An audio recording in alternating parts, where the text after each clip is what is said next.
कदम प्रशासन की तरफ से उठाए जा रहे हैं अली? नोएडा का जो AQI का स्तर है वो आज भी 330 के आसपास है। जिस समय जहां मैं मौजूद हूँ नोएडा के सेक्टर 116 में, यहाँ का AQI पुनीता अभी जो बताया जा रहा है 350 से ज्यादा का बताया। सुबह 6 बजे की आंकड़े मैं आपको बता रहा हूँ, 6 बजे के आंकड़े हैं। आप सड़कों पे देख सकते हैं अभी इस टाइम बिल्कुल सड़कें खाली हैं, कोई ट्रैफिक नहीं है। तो अगर सुबह की ये हालत है तो दोपहर होते होते क्या हालात होंगे आप समझ सकते हैं। और प्रशासन की तरफ से कदमों की बात करें तो प्रशासन लगातार दावे कर रहा है कि वाटर स्लिंकिंग, मैकेनिकल स्वीपिंग जैसे उपाय किए जा रहे हैं। जो भी ट्रैफिक के नियम उन्हें प्रभावी ढंग से लागू कराया जा रहा है। पर ये ढंग जो जो भी नियम बताए गए हैं, जो भी चीजें हैं, ये कागजों में ज्यादा नजर आ रही है, ग्राउंड पे कम नजर आ रही है। आपको बता दूं सुबह सुबह का वक्त है, अगर वाटर स्प्रिंकिंग या मैकेनिकल स्वीपिंग जैसी चीजें होती हैं तो इस टाइम सड़क पे नजर आती हैं। पर अभी भी कोई भी कहीं भी कोई मैकेनिकल स्वीपिंग मशीन नहीं नजर आ रही है। कहीं भी अगर जगह जगह पे अगर कहीं दिखाई पड़ रहा है तो वो नॉर्मल जो झाड़ू से सफाई की जाती है वो सफाई वाले नजर आ रहे हैं जो धूल उड़ा रहे हैं। और धूल पे कोई काबू नहीं है। इस टाइम जो धूल की हालात है वो काफी खतरनाक स्थिति में है। वायु की इतनी काफी खतरनाक स्थिति में जा रही है और आने वाले समय में माना जा रहा है जैसे सर्दी और बढ़ेगी और खतरनाक स्थिति में जा सकती है। पर मौसम विभाग का एक पूर्वानुमान भी जारी हुआ है कि आज नोएडा में थोड़ी बहुत बारिश, हल्की फुल्की बारिश की भी संभावना जताई जा रही है कि आज हो सकता है कि नोएडा में हल्की फुल्की बारिश भी देखने को मिले। लेकिन देखिए जो बातें आपने बताई कि दावे बहुत हो रहे हैं पॉल्यूशन कम करने को लेकर, वो धरातल पर दिखते हुए नजर नहीं आ रहे और यही वजह की स्थिति लगातार खराब देखने को मिल रही है। भावना, देखिए अभी एम्स के पूर्व डायरेक्टर जिन्होंने ये दावा किया, उनका ये कहना है कि देखिए बेहद ही खतरनाक इस वक्त पॉल्यूशन की स्थिति बनी हुई है और ये शरीर के लिए इसलिए भी खतरनाक है क्योंकि जो ये मोटी परत देखने को मिल रही है वो शरीर के लिए नुकसानदायक है। और अगर आप यानी कि जो व्यक्ति एक दिन में 8 से 10 सिगरेट पीता है, जितना खतरनाक वो सिगरेट शरीर के लिए होता है उतना ही ये पॉल्यूशन खतरनाक शरीर के लिए है। तो यानी कि ये पॉल्यूशन किस तरीके से लोगों के लिए नुकसानदायक है, इसे लेकर बार बार देखिए स्वास्थ्य विभाग की तरफ से और डॉक्टरों की तरफ से भी हिदायत दी जा रही है, लेकिन इसके बावजूद भी कोई सुधार होता हुआ नजर नहीं आ रहा है दिल्ली में। जी देखिए, बात बिल्कुल सही है। अगर दिल्ली की आबोहवा की बात की जाए तो दिल्ली की आबोहवा जो है वो बेहद ही खराब श्रेणी में पहुंची हुई है। वहीं अगर आज के AQI लेवल की बात की जाए तो जहां दिल्ली में ओवरऑल AQI लेवल 347 बना हुआ है, तो वहीं दिल्ली में तमाम ऐसी जगहें हैं जहां पर AQI लेवल जो है लगातार 350 के पार बना हुआ है। आनंदपुर, वजीरपुर, अलीपुर की बात की जाए तो वहां पे 450 के पार बना हुआ है। यानी कि ये कहा जा सकता है कि दिल्ली की आबोहवा जो है इतनी खतरनाक हो चुकी है कि कहीं ना कहीं अब डॉक्टर एडवाइजरी भी लगातार जारी हो रही है और डॉक्टर साफ तौर पे ये कहते हुए भी नजर आ रहे हैं कि अगर आपको लंग्स की प्रॉब्लम है, आप अस्थमेटिक पेशेंट है या हार्ट पेशेंट है, तो आप दिल्ली छोड़ दीजिए जब तक दिल्ली की आबोहवा पूरी तरीके से साफ नहीं हो जाती। वहीं अगर एम्स के पूर्व डायरेक्टर की बात की जाए तो गुलेरिया जी ने साफ तौर पे ये कहा है कि दिल्ली की आबोहवा इतनी इतनी ज्यादा खराब हो चुकी है कि 8 से 10 सिगरेट रोज पीने के बराबर है। वहीं अगर आंकड़ों की बात की जाए तो दुनिया भर में 2024 में केवल प्रदूषण से ही 81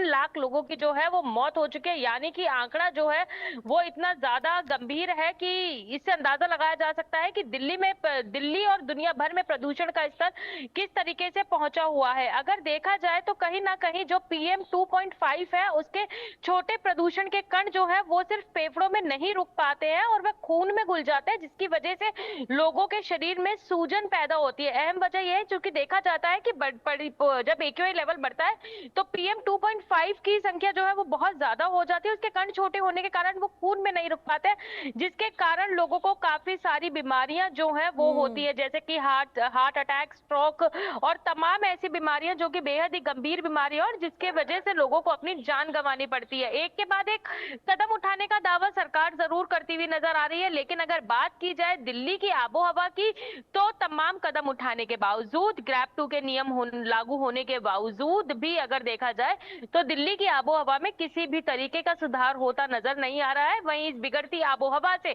लोग लगातार परेशान होते जा रहे हैं, जो कि उनकी सेहत के ऊपर खासा असर देखने को मिल रहा है। बिल्कुल। और देखिए भले ही डॉक्टरों की तरफ से ये कहा जाए कि आप दिल्ली छोड़ दीजिए जो भी हालात बने हुए हैं, लेकिन ये इतना आसान होता नहीं है भावना, और इसके लिए जरूरी ये हो जाता है कि सरकार को सख्त कदम उठाने चाहिए ताकि लोगों की सेहत पर इसका असर ना देखने को मिले। गाजियाबाद का रुख करते हैं, अनिल चौधरी हमारे साथ बने हुए हैं। अनिल, पहले गाजियाबाद की स्थिति बताइए, आज का AQI क्या है, और ये भी बताइए कि वहां पर पॉल्यूशन को लेकर क्या हालात बने हुए हैं।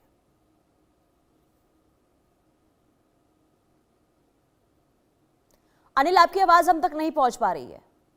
देखिए पुनीता, जी। हालात तो ठीक नहीं है। लगातार पोल्यूशन का जो स्तर है बेहद खराब श्रेणी में दर्ज किया जा रहा है।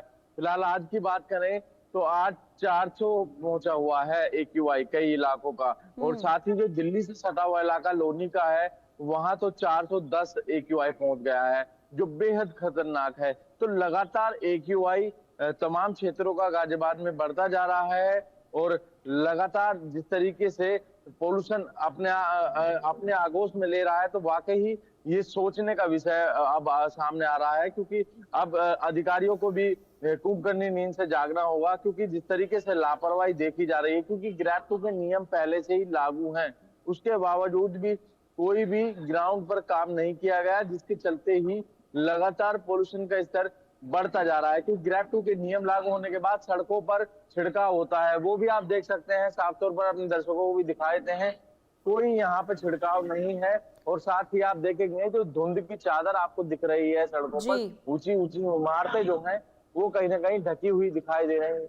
ये वही प्रदूषण की खतरनाक चादर है जो आम जनता को बेहद परेशान के साथ साथ अब बीमार भी कर रही है। क्योंकि लगातार जिस तरीके डॉक्टर्स एडवाइस कर रहे हैं, डॉक्टरों का कहना है कि 8 से 10 सिगरेट हम डेली पी रहे हैं इस माहौल में रहने पर। तो आप समझ सकते हैं, जो इंसान स्मोक करता भी नहीं है वो मजबूर है स्मोक करने के लिए। तो आप सोच सकते हैं, इस तरीके के हालात बने हुए हैं, लोग बीमारी की तरफ जा रहे हैं। और लंग्स की दिक्कत उनको हो रही है, कई दिक्कतों का सामना लोगों को करना है। आंखों में जलन की जो शिकायत है वो आम जनता को गाजियाबाद में देखने को मिल रही है। और साथ ही गले में जो खराश है वो बहुत ज्यादा है और आंखों में जलन है। इस तरीके की शिकायत जो है जो आम जनता बता रही है। क्योंकि जो लोग पहले सुबह घूम रहे थे, जो मॉर्निंग वॉक करते थे, वो भी फिलहाल अब अवॉइड करते हुए नजर आ रहे हैं। क्योंकि जी। गाजियाबाद के स्वास्थ्य विभाग ने अलर्ट जारी कर दिया गया है। उनकी तरफ से कहा गया है जरूरी काम हो तो ही घर से बाहर निकलें, अन्यथा घर में ही रहें, और निकल भी रहे तो मास्क का इस्तेमाल जरूर करें। इस तरीके की हिदायत स्वास्थ्य विभाग की तरफ से फिलहाल दे दी गई है। तो कुछ लोग उसको अपना भी रहे हैं अपनी जिंदगी में, कुछ लोग मास्क पहन भी रहे हैं। पर बिल्कुल, देखिए जिन लोगों को अपनी सेहत को लेकर चिंता है वो तो तमाम चीजें करते हुए नजर आ ही रहे हैं, लेकिन कहीं ना कहीं देखिए लापरवाही, जिस तरीके से आपने जानकारी दी कि बातें हो रही है, कि व्यवस्थाएं हो रही है, लेकिन इसका असर देखने को मिल नहीं रहा है।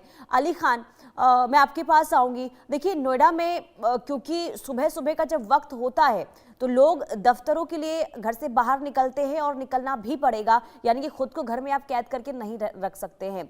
लेकिन स्थिति जो खराब हुई है, आखिर इसका इंतजार किया जा रहा था? क्योंकि पहली दफा तो है नहीं, हर साल ऐसे ही हालात बने रहते हैं, लेकिन इसे लेकर कोई पहले सख्त कदम क्यों नहीं उठाया जाता? और यही सुप्रीम कोर्ट ने भी पूछा है दिल्ली सरकार से कि बताइए आप किस चीज का इंतजार कर रहे थे?